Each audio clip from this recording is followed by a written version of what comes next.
வணக்கம். ஒரு சிஷ்யன் ஒரு குருவிடம் எண்ணத்தின் வலிமை பற்றி எனக்கு விளக்கி கூறுங்கள் என்று கூறுகிறார். அதாவது நமது மனதிற்குள்ளே தோன்றுகின்ற எண்ணங்கள் இருக்கிறது அல்லவா, அந்த எண்ணம் எவ்வளவு வலிமையானது என்பதனை விளக்கி கூறுங்கள் என்று கேட்கிறார்.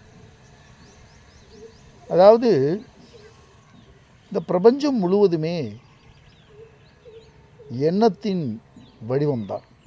இந்த எண்ணம்தான் இந்த பிரபஞ்சமாக வடிவெடுத்திருக்கிறது. அந்த எண்ணத்தை தான் புத்த பெருமான் ஆராய்ச்சி செய்கிறார். அந்த எண்ணத்திலிருந்து தான் ஆராய்ச்சி துவங்குகிறது.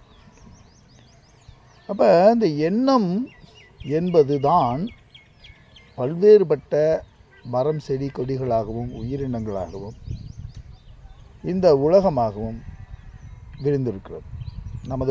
நமது மனதிலே தோன்றுகின்ற ஒரு எண்ணம் தான் ஆகாய விமானத்தையும் கப்பலையும் வீடுகளையும் பெரிய பெரிய இயந்திரங்களையும் தொழில்நுட்பங்களையும் கண்டறிந்திருக்கிறது.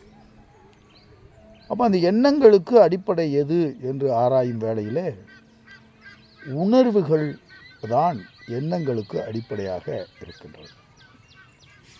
இந்த உணர்வுகளிலிருந்து எண்ணங்கள் பிறக்கிறது.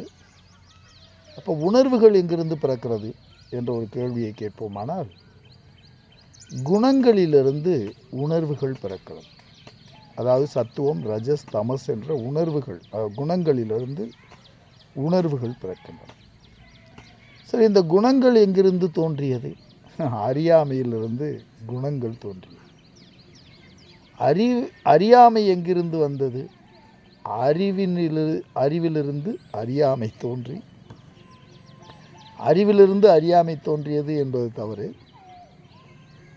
அறிவு ஆதாரமாக கொண்டு அறியாமை, அதை ஆதாரமாக கொண்டு குணங்கள், குணங்களை ஆதாரமாக கொண்ட உணர்வுகள், உணர்வுகளை ஆதாரமாக கொண்ட எண்ணங்கள்.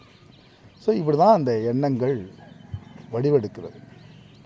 அப்போ அந்த அறிவிற்கு இந்த அறியாமை முதற்கொண்டு குணங்கள், உணர்வுகள், எண்ணங்கள் எல்லாம் கருவிகளாக செயல்படுகின்றன.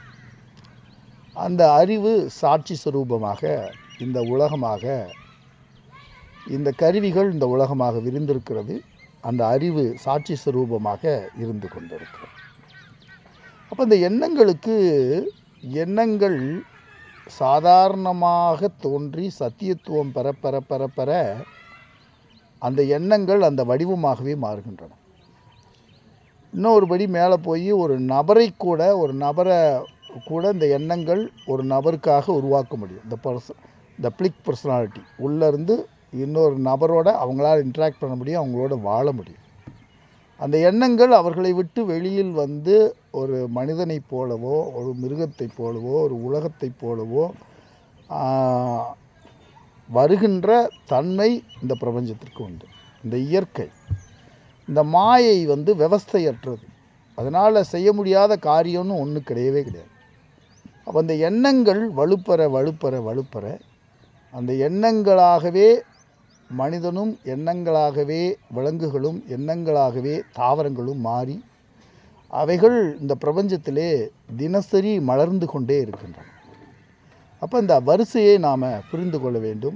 எண்ணங்கள், உணர்வுகள், குணங்கள், அதற்கு ஆதாரமாக இருக்கின்ற அறியாமை, அதற்கு ஆதாரமாக இருக்கின்ற அறிவு சுரூபம். ஸோ இதெல்லாத்தையும் நாம் வரிசைப்படி ஞாபகத்தில் வச்சுக்கணும். அதே மாதிரி நம்ம ஒவ்வொரு எண்ணத்தையும் நாம் ரொம்ப கூர்ந்து கவனிக்கணும். தனியாக நின்று கவனிக்கணும். நல்ல எண்ணங்களை அனுமதிக்கணும். நல்லாத எண்ணங்களை ஆரம்பத்திலிருந்தே அவைகளை சிறிது சிறிதாக தவிர்த்து நமது வாழ்க்கையை மேம்படுத்த வேண்டும் என்று அந்த சிஷ்யனுக்கு குரு விளக்கி கூறுகிறார். நன்றியும் வணக்கமும்.